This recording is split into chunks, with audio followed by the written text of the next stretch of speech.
haven't done one of these videos in a while.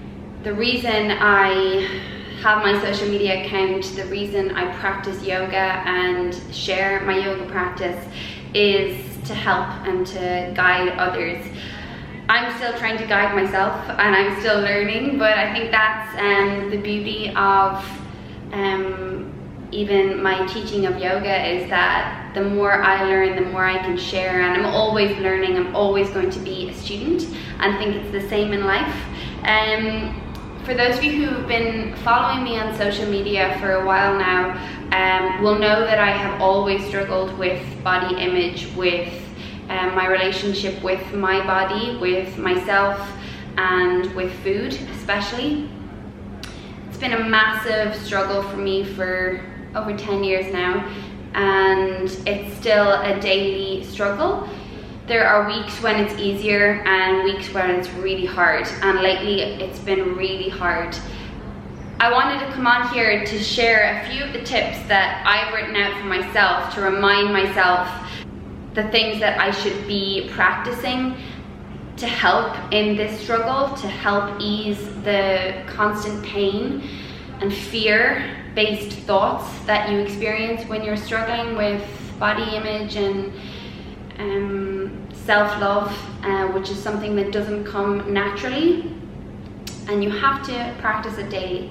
So there are a few things that I've written out that hopefully will help you, and then I'm also going to run through a guided meditation to help us recenter and hopefully help us find that place of love for ourselves. And when we find a place of love for ourselves, the universe will respond to that love, and we'll be able to give and receive love a lot easier, rather than live in this fear and pain. So some of these might feel a little bit repetitive or common, but again, we're just here to recenter and remind ourselves, because we all know that these thoughts aren't true, that a lot of it is, or all of it is simply fear-based thoughts, but it's much easier said than done to just pull yourself out of it. So the first thing is, I never ever weigh myself. I haven't weighed myself in a really long time. I used to do these diets and online coaching, weighing yourself, doing your percentage of body fat, measuring the size of your waist. And for me, size was always the biggest thing. I've always, and still, unfortunately, want to be this word tiny. And it's that image that we've all grown up with, that the smaller the better kind of thing. So for me, size and weight and all these things are something that I try to remove myself from. My thoughts make it hard enough, so I don't need weighing scales to remind myself. So if you have a weighing scales in your house, I would actually just throw it out. You don't need it, you don't ever need it. And you will know yourself by your energy levels, the quality of the food you eat, how you feel in your body, how you move, your fitness level. That's a reflection of how healthy you are. You don't need a weighing scale, so throw it out. See ya.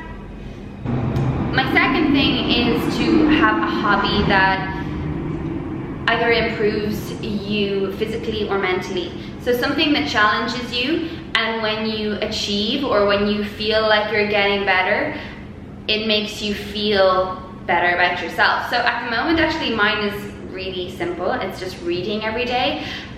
It makes me feel really good when I just finish a chapter, or I'm getting faster at reading, or I'm getting more in tune with the book, or relating to the story, or whatever it is. Fitness for me is something that comes so naturally. Not that it comes naturally, it's not easy, but I love it so much. My love for fitness comes naturally. It's something I need, that I crave, and that I just absolutely love when I'm being challenged physically, and that feeling that comes with it afterwards. So I suppose I'm lucky in that sense, but it doesn't have to be a fitness orientated hobby. It can be anything. Just something that challenges you physically or mentally, and that just makes you feel good afterwards, that makes you feel accomplished. reminds you that there are other things that are important other than how you look or what you're eating. And that for me is always a nice comfort, just to know that there are other aspects to me other than how I look and what I've eaten that day and how my clothes fit or whatever. So just little reminders. So if you can have a daily hobby or a new habit that makes you feel good and reminds you the positive qualities that make you you. The third one is something, again, that we all know, and I know, and I still ignore a lot of the time, is less time on social media. I think, you know, I recently talked on my Instagram story about my friend who told me about an influencer she saw at the gym, and this influencer was creating a video for social media. She was, let's say, on the squat rack with a barbell, lifting 40 kg, squatting up and down, filming it.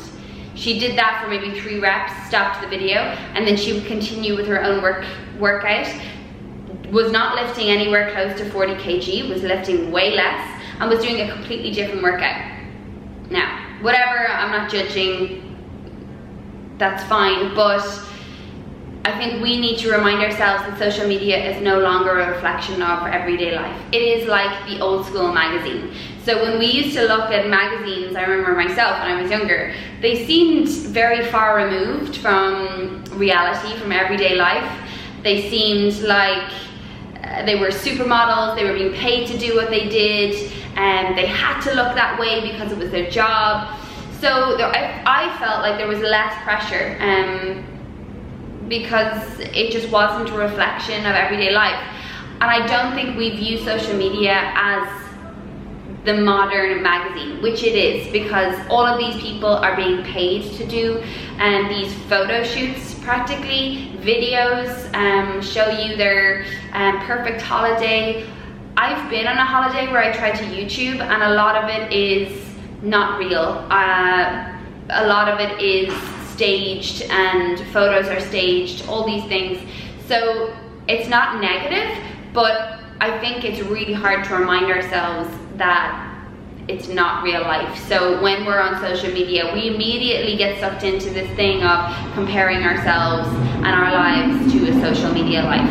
So just less time on social media, put on the time limit, have a free day from social media, maybe a Sunday, so you can really reset and come back to those hobbies that you have now chosen for your step 2, and do that instead. The next thing is what we'll do at the end as well, is Bhakti meditation or Bhakti practice. Bhakti is love in Sanskrit. Bhakti meditation can be actually practiced not just by sitting and practicing meditation, but can be a way of life. So just tuning in, even what I've started to do is write on the fridge a caption, "I am ready to learn through love." So even just putting these little snippets out into the universe is going to help you in your day build the strength to give love and receive love. And when we can give love, we're more open to receiving love. So I think definitely for myself, when you can't love yourself, there's a lot of shame, a lot of you're almost disgusted by yourself, and when you're physically resisting yourself, you also mentally resist yourself. So I can't really trust my decisions, I can't trust my feelings, and when you can't trust yourself, you won't be able to trust others. So creating that habit of every day practicing love and practicing being deserving of love and sending that message out into the universe is going to help you receive love. So either a note on the fridge, an alarm on your phone that comes on and gives you that message every day. We'll be practicing a Bhakti meditation at the end of this, which you can also come back to and practice every morning. I think love is the most important thing in healing ourselves and our bodies and our minds. It has affected how I love and how I react to situations, how I am in my relationships, and I don't know about you, but I'm sick of this weight and this constant fear and pain.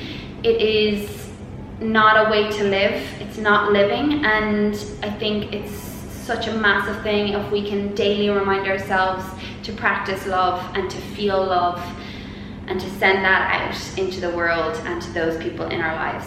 The next one for me is a massive thing. So buying clothes that fit you.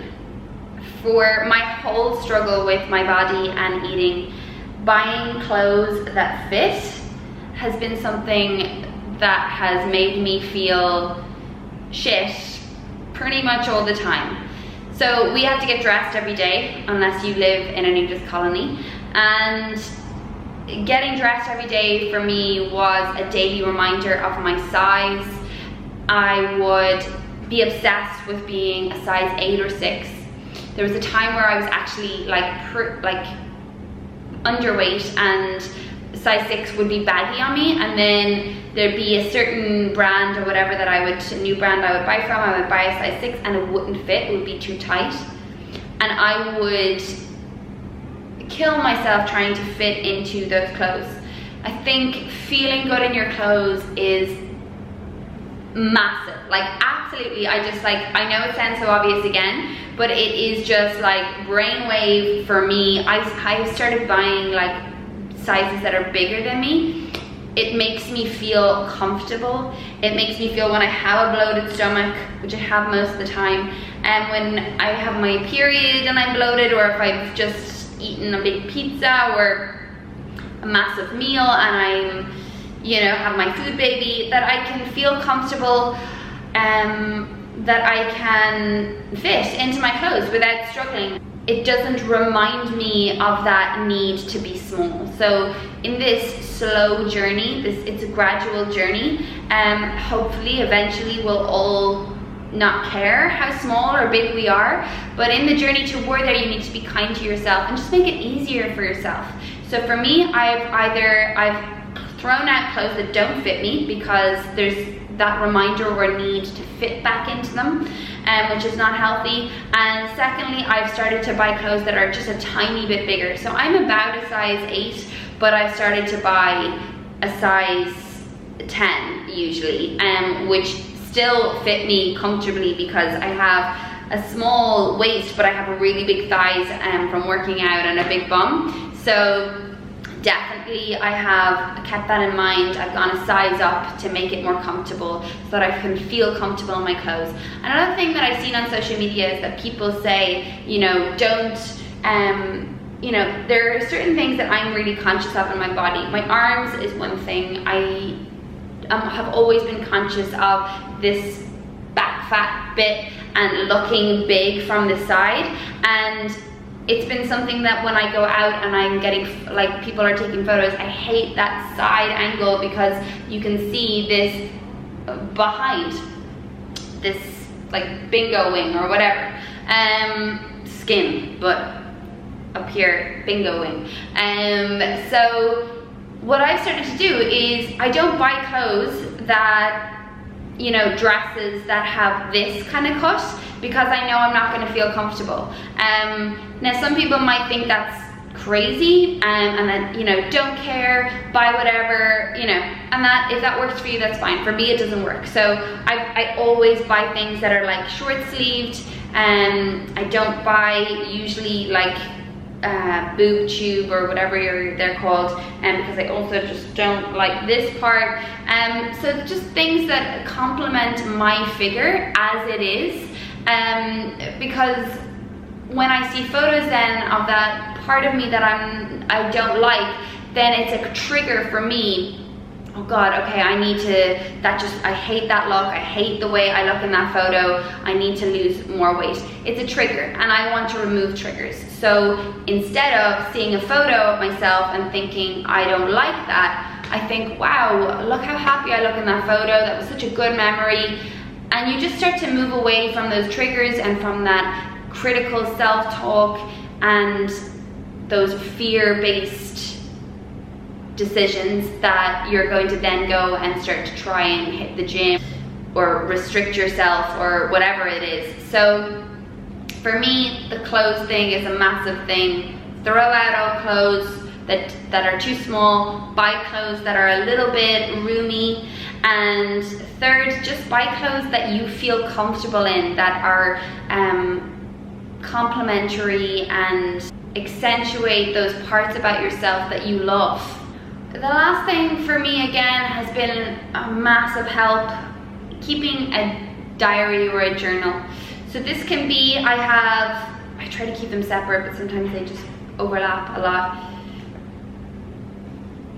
So I have a journal where I try to keep track of what I've eaten, how it made me feel, what were my thoughts around food that day, and then also just in general how I felt in that day. I try to stick to talking about my feelings and my thoughts, how I perceived experiences in that day, how I perceived the meal I ate, how I labeled it. So these are really, really important things in your journey to healing. I feel that the more we recognize how we label things and how our thoughts and perceptions mold our experiences, the more we can be aware of how powerful it is to change your perceptions. So for me in the journal, let's say, there could be, let's say, 2 days consecutively where I eat exactly the same thing, I work out both days, I maybe wear the same kind of clothes, and one day I'll feel badass, I'll feel I've got this, I'm happy, how I look is just not important, I have people in my life that I love, I have a beautiful studio where I have amazing clients, I run retreats, I do what I love, I go home to my boyfriend in our new apartment, I feel strong in my workouts, I feel energized after what I eat. The next day, that could be totally flipped, and I could be thinking, I'm a failure in my job, my retreats aren't filling, the studio isn't growing as fast as I'd like it to grow. I feel lonely during the day because I work for myself. I feel unmotivated. There's a list of things that I want to do that I avoided today. I feel fat. I feel unworthy. I do not love myself. That food, I felt unsatisfied after that meal, so I then went and I ate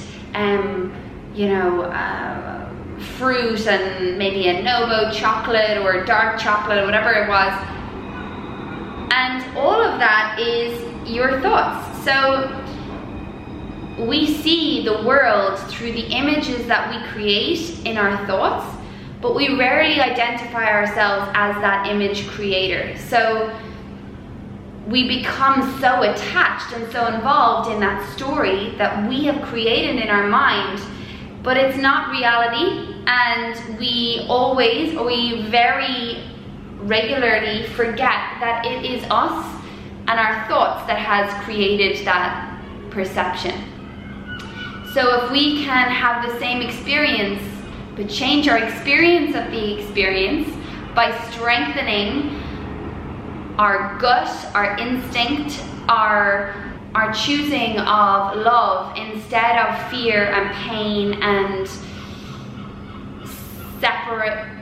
separation, this is where we're going to begin and slowly move toward that journey of healing. So I have found that the journal definitely helps, because I can look back over my journal and see how there are certain foods maybe that make me feel good, how certain things might trigger how I think or how I feel.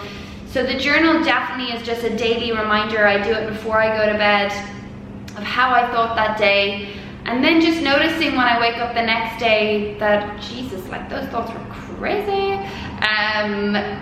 or that I'm still in that slump and I need to work on getting myself out of there and reminding myself that mantra that you hopefully will write on your fridge: I am ready to learn through love. And just being ready to let go of old thinking habits, old thinking patterns, remind yourself of the fear-based stories that might pull you back in. And maybe you want to do this on your own, or maybe you share it with somebody else, that you share with them, I'm thinking that way again, I'm thinking, you know, that my body is ugly, or I'm ugly, or that I'm weak, or I'm a failure. And either you're saying it to somebody and saying, I want to believe that I'm worthy and I want to love, and you know, discussing it sometimes can help, or just writing it down, coming back to your mantra, sitting down, taking a moment to say, I am ready to learn through love, and I am ready to be loved and give love and be love. Yeah, so those are my 6 steps. I'll have them in the description box below. Here they are, up here. And yeah, I really hope that this video has helped you. Maybe you will apply these 6 steps in trying to slowly heal yourself. Again, try not to put too much pressure on yourself. Like for me, I've been struggling with this for 10 years. I have taken a break from my therapist, my compassion focused therapy, but I'm actually going to be going back now at the end of this month because I just can't do it on my own, unfortunately, and I hope that soon I will be able to do it on my own. But I always like to hear that other people, that I'm not on my own, that it's not a journey that only I am struggling with. So hi, and yes, I feel the same as you, and it's a struggle, it's exhausting, it's tiring, but there is definitely a light at the end of the tunnel. I think that the more we make the habit of choosing love in those moments of challenge, in what feels like darkness, grab your flashlight that is love, and accept and remind yourself that you'd rather learn through love, that it's a much more enjoyable experience to learn through love and to experience through love than to experience through fear. So even just that acknowledgement, does it feel better to feel fear and pain, or does it feel better to feel love and acceptance? Choose love. Okay, I was gonna put the meditation in this video, but this has now gone on for a really long time. It actually just went red into that 29 minutes. I'm gonna do the meditation, the Bhakti meditation, in the next video. So I'll put them both up together so that you can practice. You can watch this video, and then immediately after, if you want to practice the meditation to tune into your love, then you can do that. Thank you so much for watching, and I'm sending you all the love, and I hope you receive it. I hope you can receive my love and you can practice loving yourself as well. Remember, it's small steps every day. Start small and slowly we can build on it from there. Okay, thank you so much for watching, and namaste.